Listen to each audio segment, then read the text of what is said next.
c'est de ramener du bon sens dans notre pays, qui en manque malheureusement cruellement depuis tant d'années. C'est ramener la sécurité que vous êtes en droit d'exiger. C'est aussi faire baisser cette pression fiscale qui pèse sur les ménages, qui pèse également sur nos entreprises. C'est redonner au travail toute sa valeur. Et pardonnez-moi l'expression, malheureusement, il y a du pain sur la planche puisqu'il n'y a plus grand-chose qui fonctionne et qui tourne rond dans notre pays. Quand on voit la question de la désertification médicale qui s'amplifie, quand on voit le trafic de stupéfiants qui gangrène nos villes, nos villages, nos quartiers, et puis quand on voit aussi le montant de notre dette avec ce déficit incontrôlable, eh bien oui, il n'y a plus grand-chose qui fonctionne. Je pense que vous avez tous suivi l'actualité qui est quelque peu agitée en ce moment, l'actualité politique, cette instabilité dans laquelle nous sommes. Vous avez tous suivi le vote de confiance qui a été soumis à l'Assemblée le 8 septembre dernier.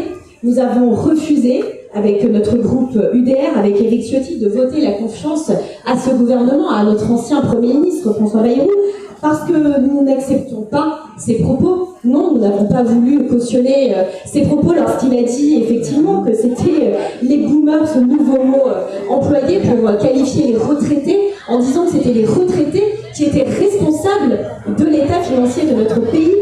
On ne peut pas accepter cela.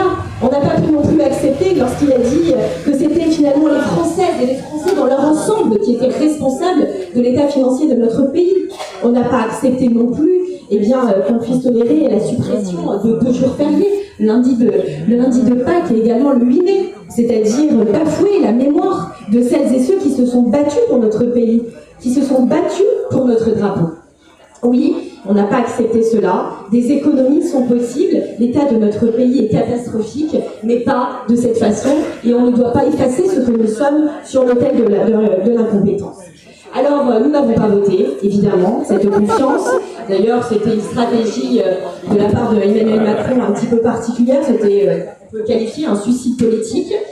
Donc, le gouvernement a sauté. Un nouveau Premier ministre a été nommé, vous l'avez suivi. Pour le moment, nous n'avons toujours pas la suite du gouvernement. Nous sommes dans l'attente. Visiblement, M. Lecornu n'est pas pressé. Il prend son temps. En tout cas, sachez que nous ne ferons pas une censure immédiate. Nous ne le ferons jamais. Nous sommes là pour notre pays. Nous allons attendre le budget qui nous sera proposé. Mais si aucune rupture n'est marquée dans ce nouveau budget, eh bien sachez que nous n'hésiterons pas encore une fois à le censurer, quitte à retourner aux urnes pour redonner la voix aux électeurs. Sachez que Éric Ciotti a rencontré M. Lecornu cette semaine, qui lui a remis notre